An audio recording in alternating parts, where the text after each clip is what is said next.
All right, this is Griff Ruby's Ecclesiology for Sedevacantists, Part 3, based on Dogmatic Theology, Christ Church by Msgr G. Van Noort. Beginning page 5, chapter 1. This chapter will determine 1. The fact of the founding of the church, 2. The purpose for which, and 3. The time for which it was founded. Article 1. The fact of the founding of the church. 1. Opinions of opponents. He's going to discuss some alternate ideas here that have been floating around. Orthodox Protestants. It would be quite some task to give an accurate presentation of the various opinions of the Reformers concerning the church and its institution, especially in view of the fact that they seldom agreed with one another. A summary of Protestant teaching might run about as follows. A.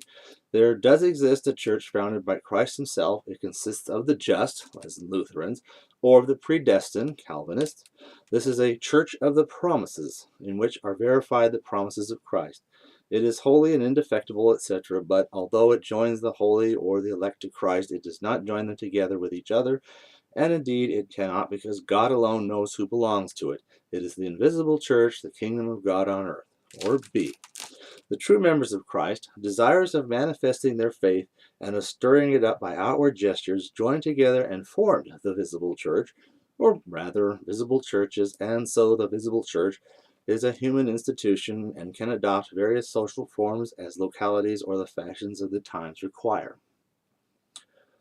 It can even disintegrate and fall apart, but as long as it is based on truly evangelical principles, is good and legitimate, however that gets defined, and in this sense it can be called the true church.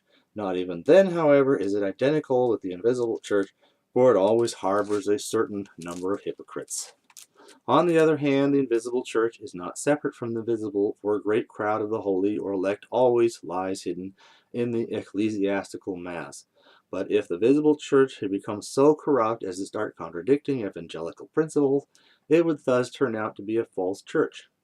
That is, as it would contend, what happened under the papacy to the Roman Catholic Church, which the older reformers dubbed the synagogue of Satan and the church of Antichrist.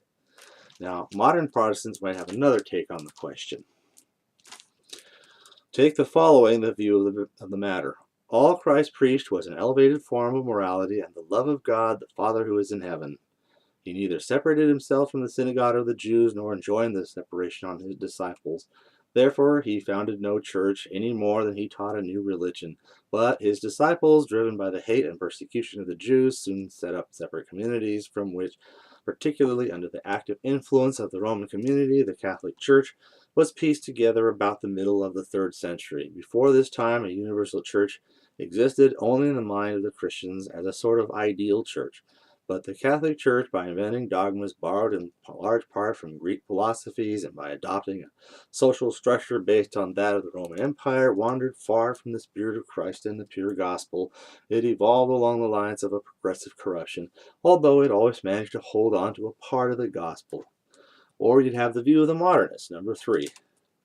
Deny the genuineness of many gospel passages and advance the following views. The Christ of history, who thought the end of the world was just around the corner, did not even dream of founding a church worthy of the name. The founding of a church as a society which would enjoy a centuries-long existence on earth was altogether foreign to the mind of Christ. As a matter of fact, in the mind of Christ, the kingdom of heaven was on the point of being inaugurated together with the end of the world.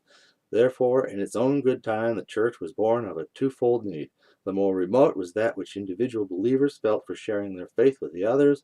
The immediate need was that felt by the multitude, now steeped in the one faith, for gathering into a society which would safeguard, increase, and spread the treasure they held in common. Furthermore, every society needs a governing authority, and the church also. Necessity gave birth to authority. This latter developed little by little with the help of historical circumstances into that hierarchy at whose head is the Roman pontiff. Still, add the modernists, the founding of the church and of the hierarchy is attributed to Christ by the faithful.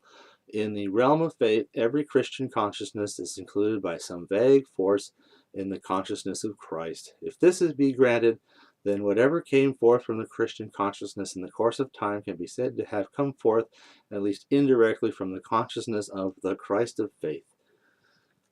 Well, over against all of these opponents, but I'm still reading here, then the Catholic theologian must set forth and defend the Catholic doctrine of the real and immediate founding of a church by the Christ of history.